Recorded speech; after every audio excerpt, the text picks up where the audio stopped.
Proyecto de Historia, Museo Memoria y Tolerancia. Nuestro equipo estaba formado por Miranda Medina, Andrea Ruth, Rioja Montaño Iris, Salvador Flores Miroslava, Romero Miranda Rocío y Blanca Ortega Eric. Nuestro recorrido para llegar al museo fue en la línea 12, nos quedamos de ver en el Metro Tezonco. De ahí nos fuimos a Ermita, donde transbordamos a la línea 2. Y de ahí nos bajamos hasta Bellas Artes para así poder llegar al Museo de la Memoria y Tolerancia. Al cruzar por el Palacio de Bellas Artes, afuera nos encontramos con la Feria del Libro, ya que fuimos en esas fechas. Al llegar al museo preguntamos por costos y si había recorridos. Un chico nos explicó que había recorrido libre en 70 pesos y teníamos credencial de estudiante, y así fue, compramos nuestros boletos para el recorrido libre. La construcción de este museo desde fuera se ve como una construcción moderna, es decir, que no se ve antigua o un templo. En realidad, antes de ingresar a las salas, cuando te pasan adentro del museo para entregar tus boletos, la construcción por dentro se ve muy elegante. Al entrar a las salas nos podemos dar cuenta que casi no hay iluminación. Hay lugares en los que son muy estrechos, como en algunas escaleras. El museo cuenta con mucha tecnología, ya que desde que entras e ingresas al museo se ven las pantallas donde te van explicando lo que va aconteciendo, al igual que te permite tener bastante información gracias a las imágenes o fotografías que se presentan en cada sala. Este museo, creado desde el 2010, tiene como misión que a través de la memoria histórica, particularmente a partir de los genocidios y otros crímenes, crear conciencia sobre el peligro que tiene la indiferencia, la discriminación y la violencia en la sociedad. Esto es para crear conciencia en cada individuo para que se derive en la acción social y así no produzca este tipo de actos. El genocidio es conocido como la aniquilación o exterminio sistemático y deliberado de un grupo social por motivos raciales, políticos o religiosos. La primera sala nos habla del Holocausto, que es cuando Adolfo Hitler llega al poder en Alemania en 1933. Es el inicio del Gran Terror para los judíos, homosexuales y personas con discapacidad, así como testigos de Jehová y otras personas. El nuevo gobierno tomó el control absoluto de la educación, de la cultura y la prensa. Esto para crear una salida propagada que lograra adoctrinar a la población sobre la ideología racial, ya que él creía que los alemanes eran la única raza suprema y que las demás eran inferiores a ella. Hitler empezó primero cerrando bares homosexuales, empezó a mandar a médicos y enfermeras que fusilaran a niños que nacieran con alguna discapacidad o niños menores de 3 años. En realidad empezó con la quema de libros al mismo tiempo hasta que llegó a los campos de concentración. Aquí fue cuando el fusilamiento masivo de judíos ya había alcanzado una cifra de 1.300.000 muertes desde que se comenzaron en Europa de 1941. Este método tenía serios inconvenientes, los que destacaban dificultades para mantener a los asesinos en secreto, particularmente, y resultaba que las tropas del ejército la aniquilación uno a uno, por lo que se convocó una conferencia a discutir cómo llevar a cabo la solución final.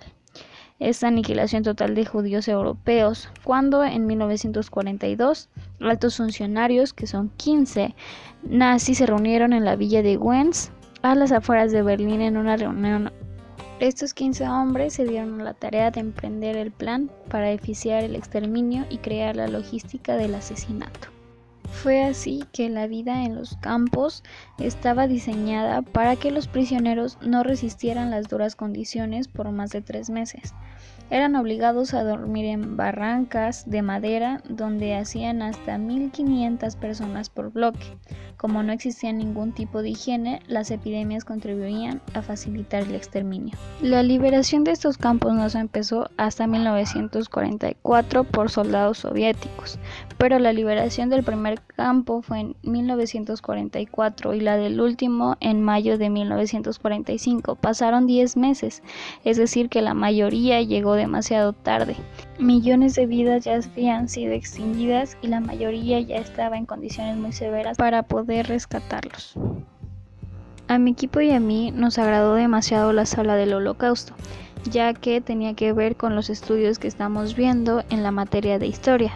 Pero al igual que este genocidio y estos crímenes que ocasionaron aquí, alrededor del mundo también pasaron otras cosas en la historia, como por ejemplo algunos crímenes y genocidios que ocurrieron en Armenia, otros en Camboya, en Guatemala, en Ruanda, en ex Yugoslavia y en Darfur. En estos también hubieron millones de muertes de personas inocentes que por el mismo motivo que en Alemania fueron asesinadas y privatizadas de sus derechos que cualquier otra persona tiene. A continuación, mi equipo y yo lograremos explicar algunos objetos que nos parecieron más interesantes del museo. El objeto que yo escogí fue el vagón original proveniente de Polonia. Y la información dice que millones de personas fueron deportadas hacia los campos de concentración y exterminios en vagones de carga, como el que se presenta en la siguiente imagen.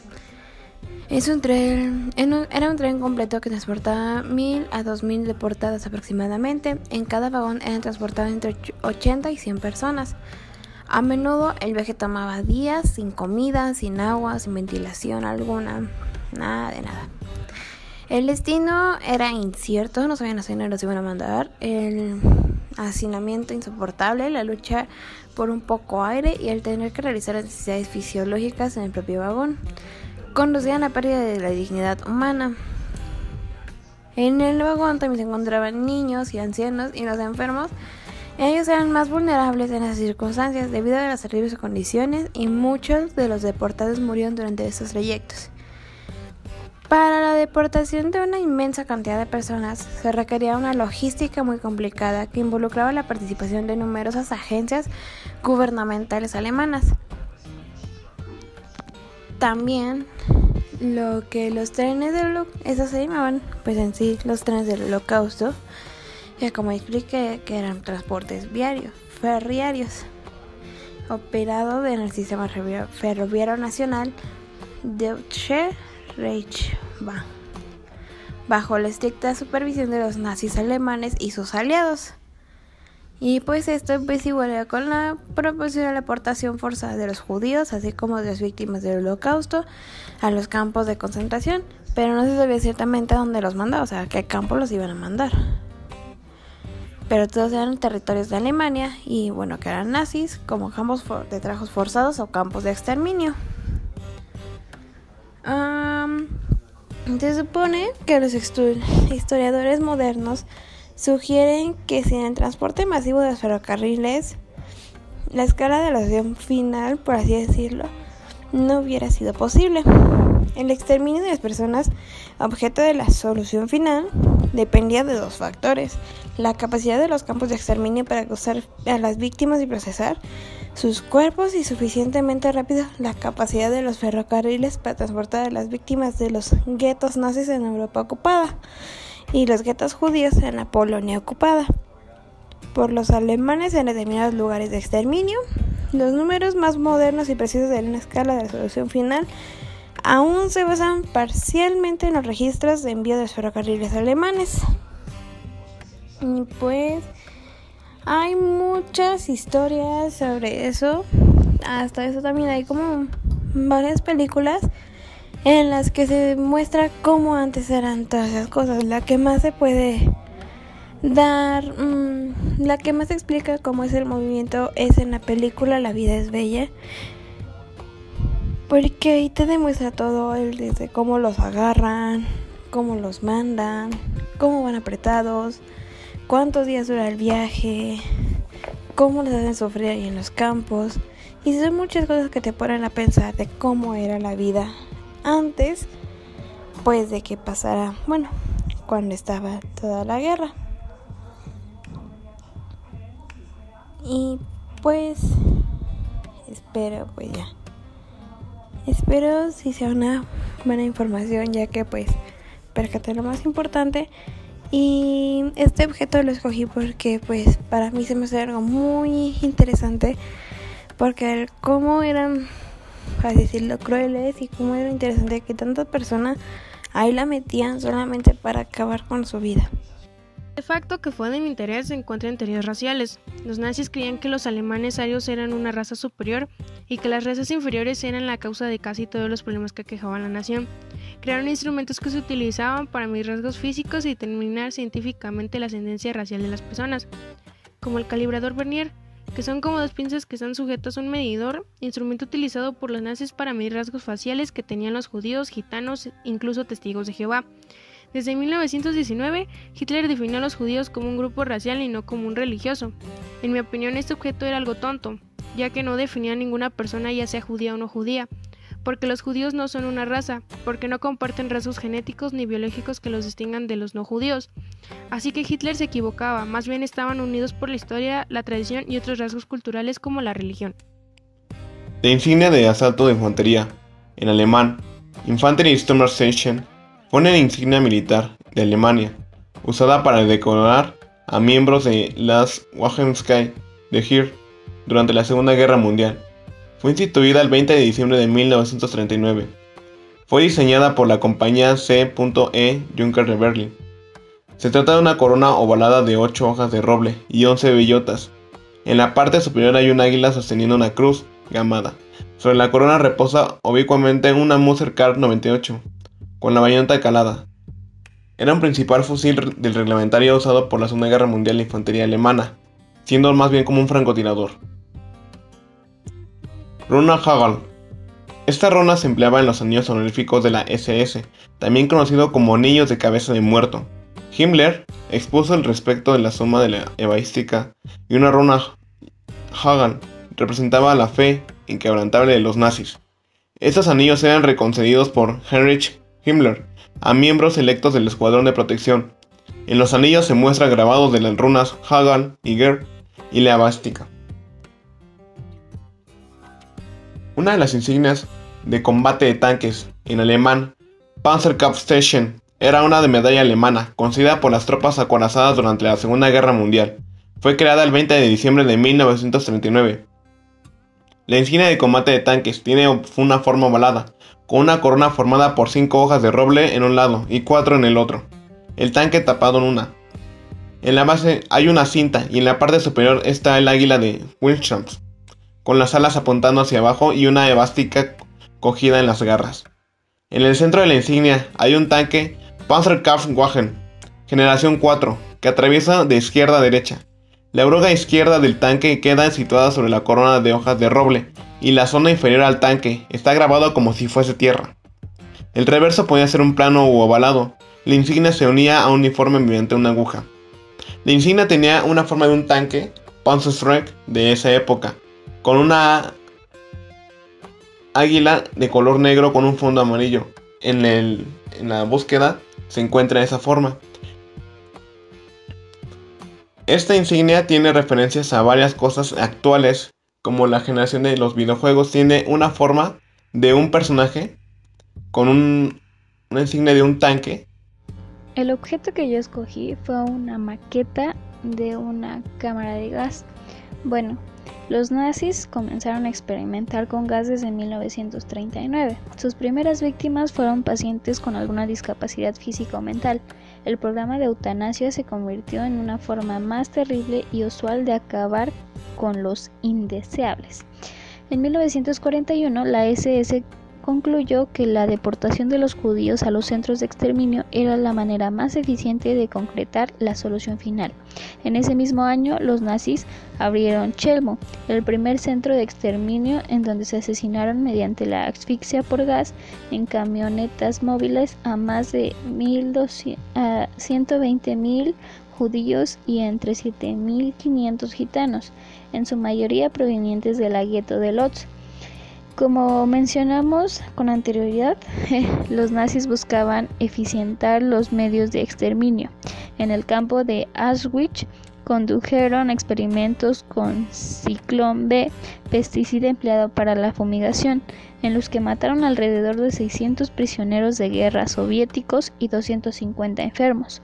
Durante el mes de septiembre de 1941, de tal manera probaron que el Ciclón B era un método más efectivo para el asesinato, por lo que a partir de ese momento fue elegido como el camino más directo al exterminio absoluto. En Auschwitz-Birkenau, el proceso fue eficiente a tal grado que al inicio se incrementó de asesinar de 4.000 personas diariamente a 10.000 personas diarias. Quienes eran seleccionados para las cámaras de gas seguían una rutina. Primero los obligaban a desvestirse, les quitaban sus objetos de valor, después se les rapaba la cabeza y una vez despojados de todo e indefensos eran introducidos a la cámara de gas con el engaño de que eran regaderas de desinfección. Al dejar salir el gas, las víctimas gritaban y luchaban por respirar. Después de unos 15 minutos aproximadamente, cuando se abrían las puertas, todos yacían muertos. Finalmente se les extraía el oro de los dientes y se cremaban los cuerpos. Quienes realizaban este terrible labor con los cadáveres eran prisioneros judíos, conocidos como Sonderkommandos, y, en caso de negarse a ejecutar las labores, eran asesinados. Me llamó mucho la atención este objeto porque las personas que eran introducidas a estos campos eran totalmente inocentes, que caían en la mentira de que eran simples regaderas, pero en realidad era todo lo contrario. Algo que me llama muchísimo la atención es de que no solamente eran hombres o mujeres, y no por discriminar, sino que eran desde niños, personas embarazadas, y de hecho los niños fueron los primeros en llevarse y en morir en cámaras de gas, porque se supone que no podían ejecutar ninguna labor antes en los campos de concentración, por eso eran los primeros en que iban a ser exterminados. Me llama tanto la atención cómo no les movía el corazón, por así decirlo, el matar a tanta gente en solamente un tiempo, y que todavía, a pesar de esto y de todo lo que le ponían a hacer, ponían a mismos judíos a hacer y a limpiar todo lo que habían hecho. El siguiente objeto es un machete utilizado en el llamado genocidio de Ruanda. Este machete es de gran tamaño y se conserva en buen estado, aunque algo oxidado. Este machete no tiene un dueño específico, pero fue utilizado por los Hutus en el exterminio de los Tutsis. Este machete sirvió como arma de asesinato y representó una muerte sádica y dolorosa para las víctimas. ¿Cómo es posible que un simple machete sea utilizado para provocar tanto dolor a alguien inocente, que además pertenece a tu misma nación? Esa es la razón por la que me llamó la atención. Aunque Hutus y Tutsis pertenecían a Ruanda, los Hutus cometieron un brutal genocidio en contra de los Tutsis, un genocidio totalmente planificado, que fue posible en gran medida por la facilidad interna. Es terrible saber que este machete haya sido el arma para mutilar, golpear, detener y asesinar a los Tutsis con gran sadismo. Este machete no representaba más que sadismo y dolor para miles de familias inocentes. Este museo nos resultó de gran utilidad, ya que nos ayudó a comprender más a fondo el holocausto judío ocurrido en la Segunda Guerra Mundial. Vimos cada detalle acerca de él, maquetas de los campos de concentración, los procedimientos en las cámaras de gas, los símbolos distintivos de los judíos e incluso los guetos, entre otras cosas.